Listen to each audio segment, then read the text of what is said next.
ഒരുപാട് ആളുകൾക്ക് ഇപ്പോഴും കൃത്യമായി ധാരണയില്ലാത്തൊരു മസലയാണ് ജംഉം കസ്റും. ദീർഘദൂര യാത്രക്കാർക്ക് ശരീഅത്ത് നൽകിയിട്ടുള്ള ഒരു ഇളവാണ് ജംഉം കസ്റും. എന്താണ് ജംഅ്? രണ്ട് നിസ്കാരം ഒരുമിച്ച് നിസ്കരിക്കുന്നതാണ് ജംഅ്. എന്താണ് കസ്ർ? ആ നിസ്കാരങ്ങളെ ചുരുക്കി നിസ്കരിക്കുന്നതാണ് കസ്ർ എന്ന് പറഞ്ഞത്.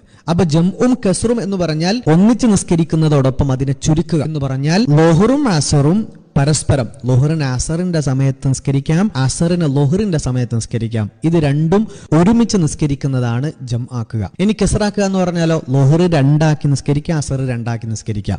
ഒരു ഉദാഹരണം പറയാം. 132 കിലോമീറ്റർ ഉള്ള സമയത്താണ് ഓപ്ഷൻ ഉള്ളത്. ഒരു സ്ഥലത്ത് നിന്ന് മറ്റൊരു സ്ഥലത്തേക്ക് യാത്ര പോവുകയാണ്. നിങ്ങൾ വീട്ടിൽ നിന്ന് യാത്ര പുറപ്പെട്ടു, ളുഹർ ബാങ്ക് കൊടുക്കുന്ന സമയമായപ്പോൾ നിങ്ങൾ ഒരു സ്ഥലത്തെത്തി, മഹലിന്റെ പുറത്തെത്തി. നിങ്ങൾക്ക് ളുഹർ നിസ്കരിക്കുന്നതോടൊപ്പം അസറും കൂടെ നിസ്കരിക്കാം. അപ്പൊ ളുഹർ 2 മതി, അസറും 2 മതി. ഇനി ളുഹർ ബാങ്ക് കൊടുക്കുന്ന സമയത്തൊക്കെ നിങ്ങൾ യാത്രയിലാണ്, നിസ്കരിക്കാനുള്ള സൗകര്യമൊന്നും കിട്ടിയിട്ടില്ല. മനസ്സ് കരുത് ളുഹറിനെ അസറിലേക്ക് പിന്തിച്ച് ജമ്മും കസറാക്കുന്നു. അങ്ങനെയാണെങ്കിൽ അസർ ബാങ്ക് കൊടുത്തു പോയാലും ടെൻഷൻ അടിക്കേണ്ട.